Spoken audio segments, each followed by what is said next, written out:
आज हम अशोक कुमार पांडे की किताब कश्मीर नामा से समझेंगे कश्मीर के उलझे हुए इतिहास को। कश्मीर का नाम सुनते ही दो तस्वीरें दिमाग में आती हैं ना, धरती का स्वर्ग या आतंकवाद का केंद्र।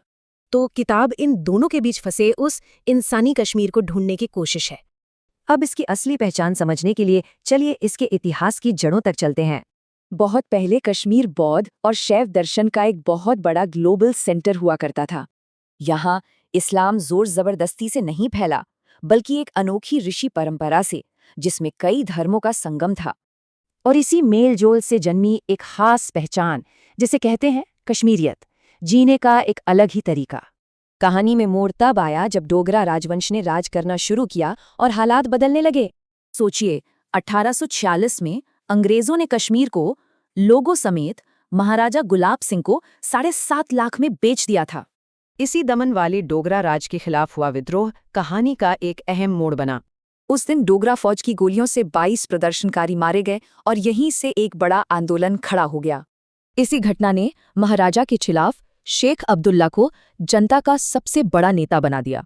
फिर आया 1947, बंटवारे का साल, और महाराजा का आज़ाद रहने का सपना मुश्किल में पड़ गया।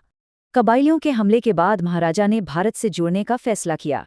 शेख अब्दुल्ला भी इस फैसले के साथ थे, लेकिन इसमें एक शर्त थी। हालात ठीक होने पर लोगों से पूछा जाएगा, मतलब जनमत संग्रह होगा। जब शेख अब्दुल्ला सत्ता में आए तो उन्होंने नया कश्मीर नाम से बड़े बदलाव शुरू किए। उन्होंने जमीन जोतने वाले की का नारा दिया। इससे गरीबों का तो भला हुआ, पर अमीर जमींदार बहुत नाराज हुए। फिर आया साल 1953। किताब के मुताबिक ये दिल्ली की सबसे बड़ी ऐतिहासिक भूल थी। जिस नेता ने खुद भारत को चुना था, उसी शेख अब्दुल्ला को दिल्ली सरकार ने गिरफ्तार कर लिया। इस एक घटना ने भरोसे में जो दरार डाली, वो आगे चलकर एक गहरी खाई बन गई। खासकर 1987 के चुनावों में धांधली के आरोपों के बाद कई नौजवानों ने बंदूक उठा ली।